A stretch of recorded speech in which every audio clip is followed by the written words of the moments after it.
పౌలు గారు. అపోస్తులైన పౌలు గారు అపోస్తుల కార్యం 17వ అధ్యాయం చదివితే in acts of apostles chapter 17 17వ అధ్యాయాన దెస్సలోనిక అనబడిన ప్రాంతానికి వెళ్ళడం జరిగింది. ఏ ప్రాంతానికి? దెస్సలోనిక అనబడిన ప్రాంతానికి.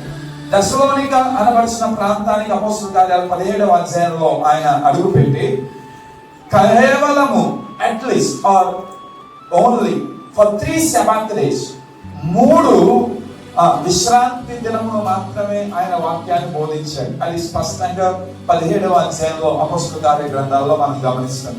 3 ఏ దినాలు? విశ్రాంతి దినములు మాత్రమే ఆయన ఏం చేశాడు? వాక్యాన్ని బోధించాడు.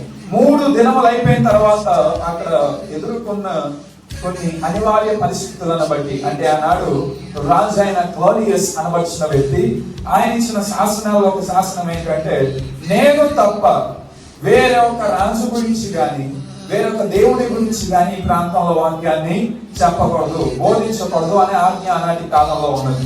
అయితే అపోస్తులైన పౌలు గారు వాటన్నిటికీ భిన్నంగా వాక్యమును బోధించాడు కనుక అతని మీద హింసలు ప్రారంభమయ్యాయి. అందుచేత 17వ అధ్యాయం చివరికి మనం వస్తే ఆయన ప్రాంతాన్ని విడిచిపెట్టి వేరొక ప్రాంతానికి వెళ్ళిపోయాడు అని మనం గమనిస్తాం. అపోస్తులైన పౌలు గారు at least he spent only 3 days or 3 weeks 3 వారాలు వారితో ఉన్నాడు. కానీ 3 రోజులు మాత్రమే, 3 విశ్రాంతి దినములు మాత్రమే వారికి ఏం చెప్పి ఉన్నాడు?